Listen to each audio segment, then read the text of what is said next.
Morning सभी बच्चों। आज हम डीएलएड फर्स्ट सेम में हिंदी विषय में समान ध्वनि वाले शब्द के बारे में जानेंगे।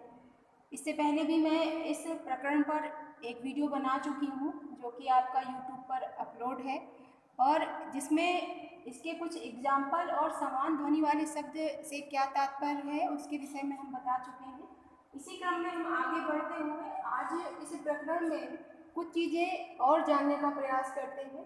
सबसे पहले तो मैं आपको ये बताऊंगी कि समान ध्वनि वाले शब्द क्या होते हैं। जैसा कि प्रकरण में लिखा हुआ है कि समान ध्वनि वाले शब्द, यहाँ ध्वनि से तात्पर्य ये है कि जब हम किसी वर्ण को या किसी शब्द को बोलते हैं तो उसमें एक प्रकार की ध्वनि उत्पन्न होती है जो तरंगों के माध्यम से हमारे कानों तक पहुंचती है और हम जब उन तरंगों को ग्रहण करते हैं तो उस शब्द को हमारा मस्तिष्क समझता है।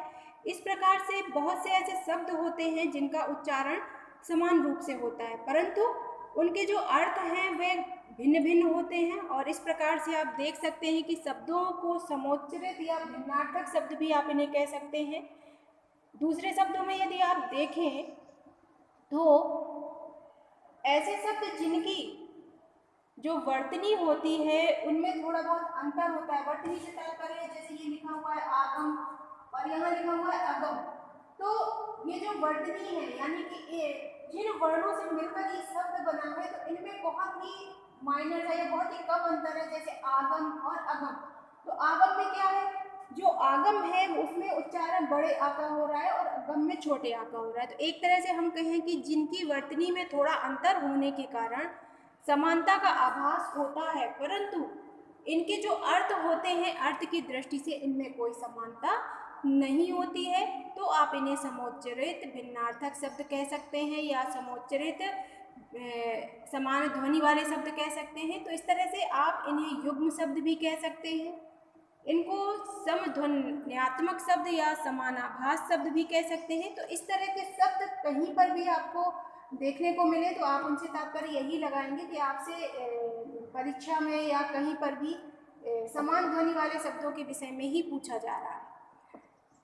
अब हम बात करते हैं इनके एग्जाम्पल की, क्योंकि महत्वपूर्ण सिर्फ इनके उदाहरण ही होते हैं। जो भी आपका क्वेश्चन बनेगा डीएलएड में वो इन उदाहरणों से ही संबंधित बनेगा। जैसे दो शब्द दे देंगे और उसके 4 ऑप्शन दे दिए तो उसमें से आपको आगम और अगम मिलते जुलते शब्दों की पहचान करनी होगी। इस तरह के प्रश्न बन जाएंगे या इस तरह के कई वर्ड दे देंगे आपको, समान ध्वनि वाले शब्द दे देंगे और उनके अर्थ लिखने को कह देंगे। तो इस तरह के एक नंबर के क्वेश्चन में ये आपको देखने को मिलेंगे। इस प्रकार से आपके कोर्स में जो डीएलएड आपका कोर्स है उसकी दृष्टि से ये बहुत ही महत्वपूर्ण टॉपिक है और यहाँ पर आप इन शब्दों को जितना अधिक से अधिक पढ़ेंगे बार बार ये उतने ही अधिक आपको कंठस्थ या क्लियर हो जाएंगे, किसी भी प्रकार का इनको डाउट नहीं रहेगा।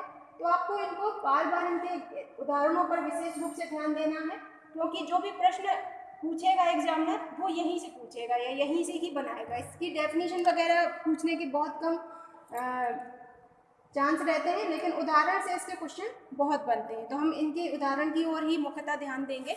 तो उदाहरण की आप बात करें जैसे कि आगम का तात्पर्य है उत्पत्ति या शास्त्र और अगम का तात्पर्य है दुर्लभ। इसी तरह अंत्य और अंत का तात्पर्य होता है नीच और अंत का तात्पर्य है समाप्त करना, किसी चीज को खत्म करना। अंश और अंश का अर्थ है कंधा और अंश का अर्थ है भाग या हिस्सा। अनल का अर्थ है अग्नि, अनिल का अर्थ है वायु। आकर और आकार ये जो शब्द है देख रहे हैं कि इनका उच्चारण ज्यादा अंतर नहीं है। इस शब्द में वर्तनी की दृष्टि से भी उच्चारण की दृष्टि से भी दोनों एक जैसे आपको समझ आ रहे हैं। तो आकर मीन्स होता है खान और आकार मीन्स होता है सूरत या किसी चीज की आकृति। ये सारी चीजें यहाँ पर अर्थ के रूप में आप इनमें अंतर देख रहे हैं। अगला है आदि और आदि। आदि का अर्थ है यहाँ पर आरंभ और आदि का अर्थ होगा यहाँ पर पीड़ा। तो दोनों में एक वर्ण का भेद है। जैसे आदि में दा बोला गया है आदि और आदि में धा बोला गया है। तो इस वर्ण के भेद के कारण इन दोनों के अर्थ में बहुत ही अंतर है। आदि का अर्थ है आरंभ और आदि का अर्थ है पीड़ा। इसी क्रम में बढ़ते हुए आप देखें और भी एग्जाम्पल, आहुत और आहूत। तो आहूत का अर्थ है यहाँ पर यज्ञ में डाला गया, और आहूत का अर्थ है निमंत्रित। निमंत्रित यहाँ पर देखा है आपने, निमंत्रित, आहूत और आहूत। इसमें थोड़ा सा मुझे ये चीज़ गलत लग रही है आहूत और आहूत में, क्योंकि यहाँ पर शायद मैंने दोनों को एक जैसा ही लिख दिया है, इसमें सुधार करना चाहूँगी मैं। तो यहाँ पर एक मात्रा का विभेद होगा। जो आपका आहूत है, आहूत में छोटी ऊँची मात्रा रहेगी, आहूत, आहूत मतलब यज्ञ में डाला गया, और आहूत, आहूत मतलब यहाँ पर बड़े की मात्रा है, इतना ही भेद है इसमें। आहूत, आहूत, तो आहूत का मतलब है निमंत्रित और आहूत का मतलब है यज्ञ में डाला गया। तो इसमें सुधार कर दीजिएगा आप लोग। आगे बढ़ते हैं इसी क्रम में। आरती, आरती का तात्पर्य यहाँ पर विरक्ति, दुख या विराग, और आरती का तात्पर्य होता है, हम देखते हैं शाम के समय आरती करते हैं अपने घरों में पूजा के समय, तो आरती का तात्पर्य धूप दीप दिखाना या जलाना। आयुक्त और अयुक्त, आयुक्त में बड़ा आ है, अयुक्त में छोटा आ है।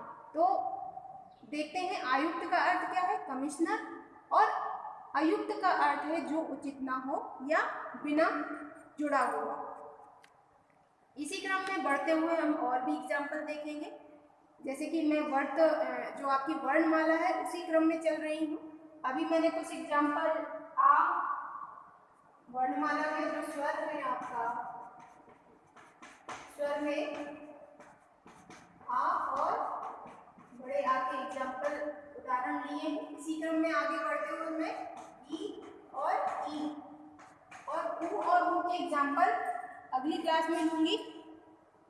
इसी क्रम में आप डीएलएड के जो भी हिंदी से रिलेटेड वीडियो हैं उन्हें एचडीसीएम यूट्यूब के चैनल पर जाकर ध्यानपूर्वक देखते रहें, ताकि आपकी परीक्षा की तैयारी निरंतर चलती रहे। और ये सभी वीडियो कहीं ना कहीं आपके प्रकरण से संबंधित हैं, आपके सिलेबस से संबंधित हैं, जो आपको बहुत ही हेल्प प्रदान करेंगे आपकी परीक्षा की दृष्टि को देखते हुए। तो बहुत बहुत धन्यवाद। आप लोग अपनी क्लास से जुड़े रहें, कंटिन्यू क्लास देखते रहें, उन्हें लाइक और शेयर करना ना भूलें, ताकि आपके साथ में अधिक से अधिक बच्चे इससे जुड़ें और अपने जो भी डाउट्स हैं उनको क्लियर करें और अधिक से अधिक इससे नॉलेज ग्रहण करें।